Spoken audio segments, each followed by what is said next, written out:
Vous voyez, le plus qui est ici, c'est le plus de K. Par contre, le plus que j'obtiens de l'autre côté, ben, c'est le plus de E. Donc, même si je les note de la même manière, en principe, chaque étudiant doit savoir de quel plus il s'agit.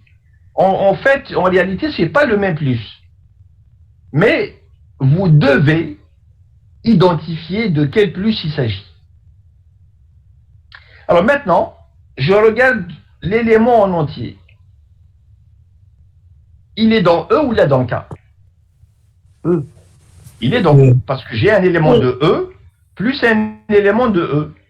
Donc ici, le plus, c'est le plus de E. Donc j'obtiens un élément de E. Vous voyez, à gauche, c'est un élément de E, et à droite, c'est un élément de E. Est-ce que c'est clair? Oui, monsieur. Oui. Oui. Alors, on ne va pas perdre du temps Monsieur. à faire tout ça pour les autres exemples. Donc, c'est à vous de savoir comment reconnaître les opérations. Allez-y. Allez, s'il y a des questions, il faut les poser maintenant parce que je vais passer à autre chose. Monsieur. Oui. L'exercice, est-ce que la loi externe c'est à E ou à K? Alors, dans les exercices, on va vous définir des lois. À chaque fois, on vous définit des lois. Là, une fois qu'elles sont définies, c'est à vous de les utiliser correctement. Pour l'instant, vous patientez un moment, d'accord? Il faut patienter. Quand je vous enverrai la série d'exercices, on va revoir tout ça en détail. Maintenant, il faut que j'avance un peu dans le cours, parce qu'on ne peut pas faire les exercices si on n'est pas avancé en cours. Je dois vous dire un maximum de choses aujourd'hui pour que vous puissiez faire les exercices prochainement. Est-ce que c'est d'accord? Donc, aujourd'hui, la première séance, enfin même la deuxième, je vais faire un cours aussi. Il faut qu'on avance un petit peu en cours pour qu'on puisse faire les séries d'exercices. Sinon, c'est pas possible. Parce que ce sont des choses nouvelles. Bon, alors, je passe donc... Alors, deuxième remarque, on va noter par 0 de E le vecteur nul, c'est-à-dire l'élément neutre du groupe E+. Parce que dans l'espace vectoriel, on a dit E+, c'est un groupe abélien. Et comme c'est un groupe, donc il a un élément neutre. Et on sait aussi que K, pour un corps, on a deux lois. Mais avec la première, K+, c'est un groupe abélien aussi. Pour avoir un corps, la première condition, c'est que K, avec la première loi, c'est un groupe abélien. Et donc, là aussi, il y a un élément neutre. Ben, les lois, on les note toutes les deux par des plus. On a vu comment reconnaître s'il s'agit du plus de K ou là du plus de E. Maintenant, on sait comment faire la distinction. Mais comment on va noter les éléments neutres? Lorsque la loi est notée plus, l'élément neutre, on le note 0. Alors, quand il s'agit du plus de K, l'élément neutre, on le note 0 de K. Alors, quand il s'agit du plus de E, ben, l'élément neutre, je vais le noter 0 toujours, parce que c'est plus, donc l'élément neutre c'est 0. Mais comme il s'agit de E, on va noter en bas 0 de E. Donc c'est comme ça qu'on va faire la différence. 0 de K et 0 de E. Donc le 0, c'est par rapport à la loi plus.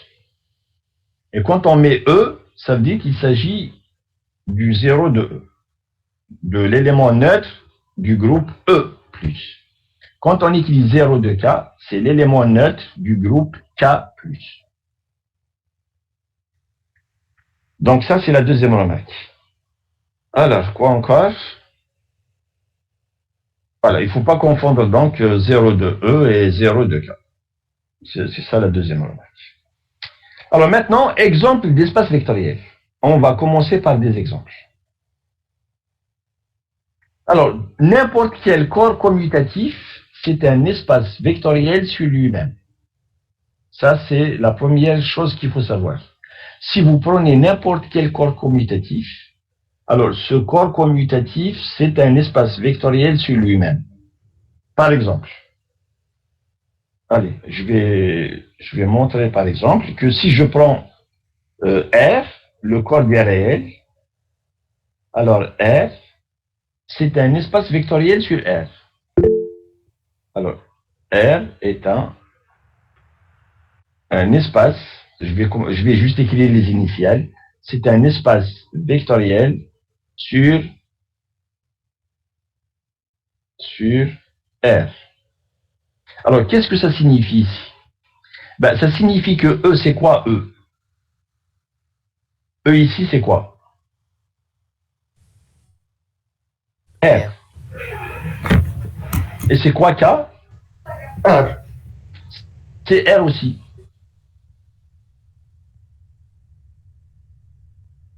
Alors, R, il est muni de quelle loi? Donc, quand on ne précise pas les lois, on vous dit R, c'est un espace vectoriel sur R.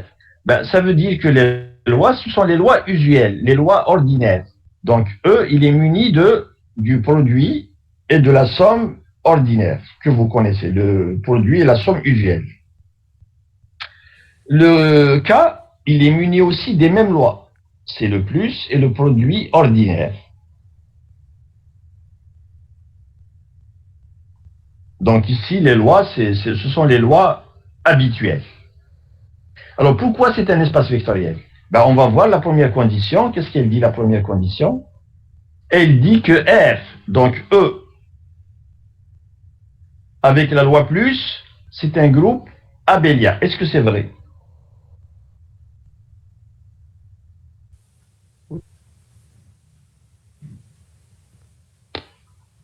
Bon, c'est pas facile d'écrire, hein? C'est un groupe abélien. Est-ce que c'est vrai? Oui. Oui. Donc, il n'y a rien à dire, on l'a vu plusieurs fois. R+, c'est un groupe. Deuxièmement, alors, si je prends UV dans E, quel que soit UV dans E,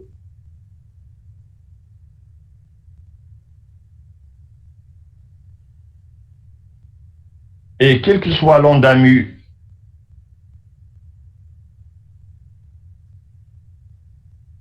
dans K, alors ici, E et K, c'est R. Dans les deux cas, c'est R. Alors, est-ce que est-ce que les conditions qu'on vous a demandées, est-ce qu'elles sont vérifiées? Ça veut dire, est-ce que lambda fois U plus V, est-ce que ça, c'est égal à lambda U fois lambda V? Dans Oui. R, est-ce que ça marche? Oui. Oui. Il n'y a rien à dire. Hein? C'est vrai. Alors, les autres conditions, c'est lesquelles? Alors, regardez, on va les regarder ensemble. Dans R, est-ce que lambda plus mu fois U, c'est lambda U plus mu fois U? Bien sûr. Ça, c'est l'associativité. Ça, c'est, comment on appelle la première loi? Lambda fois U plus V égale lambda U plus lambda V. C'est la distributivité dans R. La deuxième, c'est la distributivité aussi dans l'autre sens, à droite. Comment on appelle la troisième loi? L'associativité. C'est l'associativité. Et 1 fois U, est-ce que dans R, est-ce que 1 fois U, c'est égal à U? Oui. Oui. Donc toutes les conditions sont vérifiées. Ce qui fait que c'est facile de voir que, pour les exemples, c'est facile de voir que n'importe quel corps, c'est un espace vectoriel sur lui-même, sur K. Je viens de le faire pour K égale à R. R, c'est un espace vectoriel sur R. Si vous prenez C, ben l'ensemble des complexes, c'est un espace vectoriel sur C. Q, c'est un espace vectoriel sur Q, ainsi de suite. Alors, deuxième condition, deuxième exemple, c'est que si E est un K espace vectoriel, E, c'est un espace vectoriel sur K. Alors, si L, donc L, c'est un sous-corps, ça veut dire c'est un corps qui est plus petit que K. Un corps qui est plus petit que K. Alors, E, c'est aussi un L espace vectoriel. Ça veut dire c'est un espace vectoriel sur L. Si c'est un espace vectoriel sur le plus grand corps, c'est aussi un espace vectoriel sur le plus petit. Vous allez vérifier comme je viens de le faire. Ça se démontre comme je viens de le faire. Alors, donc, qu'est-ce qu'il faut savoir? On vient de dire que F est un espace vectoriel sur R. Est-ce que c'est clair? On vient de dire, regardez bien. Je viens de dire que F, c'est un espace vectoriel sur R. Maintenant, Q, est-ce que Q est un corps? Est-ce que c'est un corps, l'ensemble des rationnels? Oui. Oui. Est-ce que l'ensemble des entiers relatifs est un corps? Est-ce que le Z est un corps? Non. Non. Par contre, Q, c'est un corps. Et Q, il est inclus dans R. Est-ce que vous êtes d'accord? Donc, Q, il est inclus dans R. Donc, c'est un sous-corps de R. Alors, comme R, donc, regarde, qu'est-ce que dit la proposition? Elle dit que si R, comme R est un espace vectoriel sur R, c'est un espace vectoriel sur R, et comme Q, c'est un corps qui est plus petit que R, alors qu'est-ce qu'on va déduire? Alors là, on va déduire que R, donc ce qui joue le rôle d'espace vectoriel, c'est R. Donc R, ça va être un espace vectoriel sur le plus petit. Donc R, c'est un espace vectoriel sur Q. Donc R, c'est un espace vectoriel sur R et c'est aussi un espace vectoriel sur Q. Alors, au fait, c'est quoi la différence? Qu'est-ce qui va, quand on va essayer de démontrer, qu'est-ce qui va jouer? Qu'est-ce qui va changer? Alors, ce qui va changer, ce sont les scalaires. Regardez. La première condition, c'est que R+, c'est un groupe. Ça ne change pas. Alors, ce qui va changer, les conditions, elles restent les mêmes. Ce qui va changer, c'est juste les scalaires. Au lieu de les prendre dans R, on va les prendre dans Q. Mais si ces conditions sont valables quand on prend les scalaires dans R, si elles sont valables dans R, est-ce qu'elles vont être valables dans Q?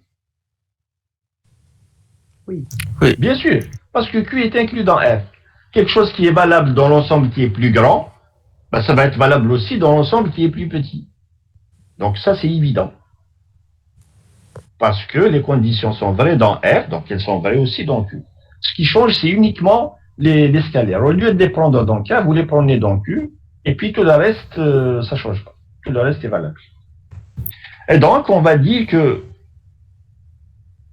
R, c'est un Q espace vectoriel. Alors, C, l'ensemble des complexes, comme c'est un C espace vectoriel, et comme R est inclus dans C, donc C, c'est un R espace vectoriel. Donc, c'est un espace vectoriel sur un corps qui est plus petit que C.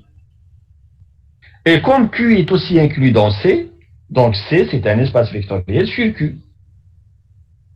Voilà donc des espaces vectoriels. R, c'est un espace vectoriel. C, c'est un espace vectoriel. En même temps sur C, sur R et sur Q. Alors, on va prendre des exemples un peu plus complexes. Je prends un entier naturel, non nul. Et on considère Kn. Alors, Kn, c'est quoi? C'est le produit cartésien. C'est K fois K fois K, n fois. Et on sait que les éléments d'un produit cartésien, ce sont des n-uplés. Ce qu'on appelle des n-uplés. On l'a déjà vu au premier semestre. Donc, les éléments, c'est un n-uplé. Donc, c'est x1, x2 jusqu'à xn. Alors, x1, c'est un élément de K. x1, il est dans K. x2, il est dans K. xn, il est dans K. Donc, c'est x1, x2, xn avec x1 dans K, x2 dans K et xn dans K. Voilà comment s'équilibrent les éléments de Kn. Alors, on vous dit, on munit Kn de deux lois. On les note toujours plus et produit. Alors, comment on définit ces deux lois? Donc, je prends deux éléments de Kn, donc x1 jusqu'à xn. Ensuite, y1 jusqu'à yn. Je prends deux éléments dans Kn. Et puis, je prends un scalaire, un élément de K. Alors, comment on définit la loi interne? Alors, la loi interne, on la définit en prenant deux éléments de Kn. Donc, voilà les deux éléments de Kn. Alors, quand je fais la somme, qu'est-ce que j'obtiens? Alors, j'obtiens un élément de Kn. Alors, cet élément de Kn, c'est quoi? Alors, vous allez prendre la première composante plus la première composante. Donc, x1 plus y1. Deuxièmement, la deuxième composante, ça va être quoi? Ça va être x2 plus y2. x2 plus y2. Ainsi de suite, la dernière composante, c'est xn plus yn. xn plus yn. Alors, donc, qu'est-ce que j'obtiens? Quand je prends deux éléments de K, la somme, c'est un élément de K. Donc, j'obtiens quelque chose que je vais écrire x'1, x'2, jusqu'à x''n. Et donc, c'est un élément de Kn, de K à la puissance n. Donc, j'ai deux éléments de K à la puissance n, qui sont celui-là et celui-là. Je fais la somme, et j'obtiens un élément de Kn. Et donc, la loi, elle est interne. Alors, pour définir la loi externe, donc j'ai besoin d'un élément de Kn et d'un élément de K. Alors, comment faire le produit d'un scalaire fois un vecteur? Un scalaire fois un vecteur. Ça vous donne quoi? Comment c'est défini? Ben, c'est défini comme étant égal à lambda fois x1.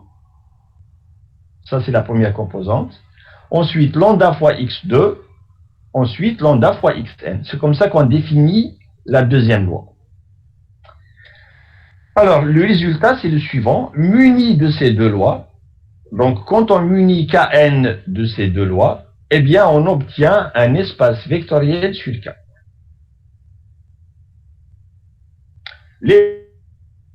L'élément neutre de Kn, c'est ce qu'on appelle le vecteur nul 0 de Kn. C'est quoi 0 de Kn? Eh bien, c'est le vecteur dont toutes les composantes sont nulles. Voilà ce qu'on appelle le 0 de Kn. Alors, je vais essayer de faire la démonstration. Dans le cas simple, je prends le cas où le corps c'est R. Comme ça, vous allez voir comment se passent les choses. Je prends par exemple le corps c'est R et on va prendre une puissance 2 ou la 3 pour que vous voyez comment ça se passe. Alors, donc, pour voir comment ça se passe, regardez bien ici. Donc, je pose K, donc le corps ici, c'est quoi? Je pose K égale à R. Et je prends par exemple N, c'est 3. Allez, je vais prendre N égale à 3. Donc, qu'est-ce qui va jouer le rôle de E? Alors, ce qui va jouer le rôle de E, c'est R3. Donc, c'est ce qu'on appelle l'espace. Ça, c'est R3. Alors, c'est quoi R3? C'est R fois R fois R 3 fois. Donc, les éléments, ça va être des triplés. Donc, c'est X, Y, Z. Donc, c'est des triplés X, Y, Z. Avec X dans R, Y dans R, Z dans R. Donc, X, Y, Z, tous les trois dans R. Voilà ce qui va jouer le rôle de l'espace vectoriel. C'est R3. C'est E égale à R3. Alors maintenant, le corps, quand je prends le corps, c'est R. Donc, ces lois, c'est la loi plus et le produit ordinaire. Ce sont les lois usuelles. C'est le plus et le produit ordinaire de R. Maintenant, E, je dois le munir aussi de deux lois, plus et multiplier. Alors, le plus de E, comment je le définis? Le plus de E, comme c'est une loi interne, comment je le définis? Alors, je vais prendre deux éléments de E. Donc, les éléments de E, ça va être... je prends deux éléments. Donc, c'est X, Y, Z, par exemple. ou là, bon, je vais prendre x, y, z, allez. X, y, z quelconque.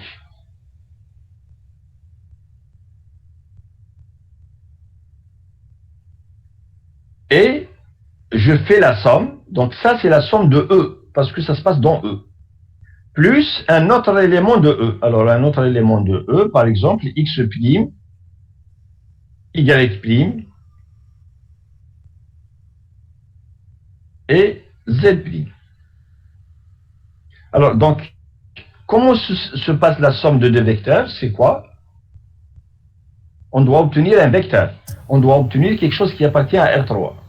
Alors, donc, c'est quelque chose qui doit avoir trois composantes. Alors, ça va être quoi la première composante? Ben, ça va être x. Ça va être x plus x'. Voilà comment se passe la somme de deux vecteurs. C'est x plus x'. Ensuite, y plus y'. Ensuite, z plus z'. Donc, voilà comment on a défini la loi plus de E. C'est comme ça qu'on définit la loi plus. Alors maintenant, comment on définit la loi externe? La loi externe de E. Alors, pour la loi externe, on a besoin de quoi? Est-ce qu'on a besoin de deux vecteurs? De deux éléments de E? Élément de K et Un élément de K avec un élément de E. Donc, un élément de K, je l'appelle, comme c'est un scalaire, je l'appelle lambda. Lambda, c'est un réel. Donc, je vais prendre un réel. Je vais l'écrire ici. Allez. Je prends un réel. Et je vais prendre un vecteur. Un vecteur, ça veut dire un élément de E. Un élément qui va s'écrire le vecteur, le triplet x, y, z. Alors, je vais prendre maintenant le produit. Comment on fait le produit d'un scalaire fois un vecteur? Alors, on vous a dit dans l'exemple, on définit le produit d'un scalaire fois un vecteur. On le définit comme ça. Donc, c'est une définition, c'est comme ça qu'on le prend. Ça va être lambda multiplié par chacune des composantes. Donc, c'est lambda fois x, lambda y, ensuite, lambda z. Alors, maintenant, une question. Alors, le plus qui est ici, c'est le plus de quoi? Le plus de E. Non, le plus de E, c'est celui-là. Oui. Parce qu'il s'agit de la somme de deux vecteurs. Le plus qui est ici, c'est une somme de quoi? D'accord. Est-ce que c'est une somme de deux vecteurs? Non. Non, c'est une somme de deux réels. D'accord, c'est une somme de deux réels. Donc, c'est le plus de R. D'accord? Regardez x, y, z. C'est quoi x, y, z? Ce sont des réels. Donc, quand on fait la somme de deux réels, ben, ça veut dire que c'est la somme de R, la somme de K. Le plus qui est ici, c'est quoi? De K. De K. Là aussi, c'est la somme de K, c'est la somme de R. Alors maintenant, en bas, le produit qui est ici, c'est le produit de quoi? De E. De E. Eh non, c'est pas de E. Non, jamais. De K. Le produit de E, c'est un élément de K avec un élément de E. Mais ici, lambda, il est où le lambda? Dans R. Dans R. Lambda, il est dans R. X, il est où le X? Dans R. Il est dans R aussi. X, il est dans R. Donc ça, c'est le produit de R. Là aussi, ça va être le produit de R. Et là aussi, c'est le produit de R. Par contre, le produit qui est ici, c'est quoi? De E.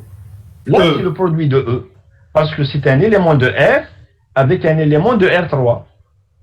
Donc ça, c'est le produit de R3, le produit de E. Alors maintenant, avec ces deux lois, ben, il faut montrer que c'est un espace vectoriel. Alors, faites-le en exercice, s'il vous plaît. Pour vous entraîner. Vous m'avez demandé tout à l'heure comment on montre que c'est un espace. Voilà, par exemple, deux lois. On vient de vous définir un ensemble avec deux lois et on vous demande de vérifier que c'est un espace vectoriel. Alors, essayez de le faire. Alors, si K vous gêne, si le fait que K, si ça vous gêne, prenez K égale à R. Au lieu de Kn, prenez Rn par exemple et faites les calculs. Montrez que c'est un espace vectoriel. Bon, alors je pense que il est déjà 9 heures. Alors, donc je vais m'arrêter là. Vous voyez que ça prend du temps, hein, c'est compliqué, ça prend du temps, parce que c'est des choses nouvelles. Donc j'ai voulu faire 2 cours consécutifs aujourd'hui. C'est pour expliquer doucement comment se passent les choses avant d'avancer normalement. Donc je m'arrête là pour le moment et je reprends après le cours d'analyse. Donc on va faire la suite de ce cours. Et une fois qu'on aura avancé un petit peu, je vous enverrai la série d'exercices pour qu'on puisse commencer les exercices la prochaine. Monsieur. Alors encore une deuxième chose si vous permettez. Il y a des étudiants qui me demandent les, comment on appelle ça, les notes. Et voilà. Alors il faut savoir une chose, c'est que comme la majorité des Algériens, j'ai été malade du Covid aussi. Donc je suis resté une semaine sans absolument rien faire. Je ne pouvais pas faire quoi que ce soit. Alors j'ai commencé à corriger progressivement. Alors dès que je termine, donc il ne faut pas vous inquiéter, dès que je termine, je vous enverrai les notes. Et pour la réception, s'il y a des étudiants qui ne sont pas convaincus, qui veulent consulter leur copie, alors dès que vous serez autorisé à rentrer à l'université, je peux vous recevoir. Ou bien on va se voir dans une salle quelconque, quelque part, ou alors je vais vous recevoir à tour de rôle dans mon bureau.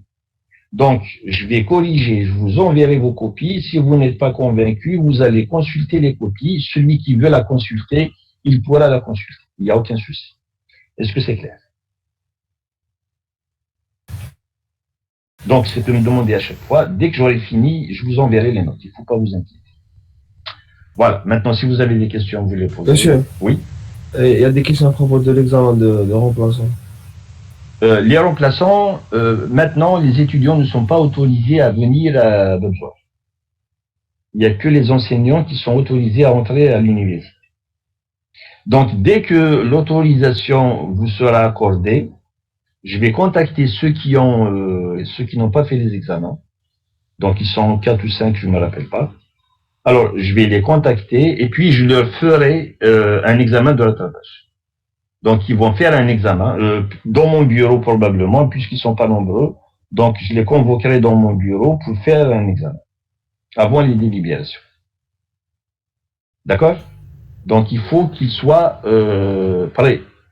Donc, dès que vous serez autorisé à rentrer à l'université, je vais les convoquer pour leur faire un examen à mon bureau.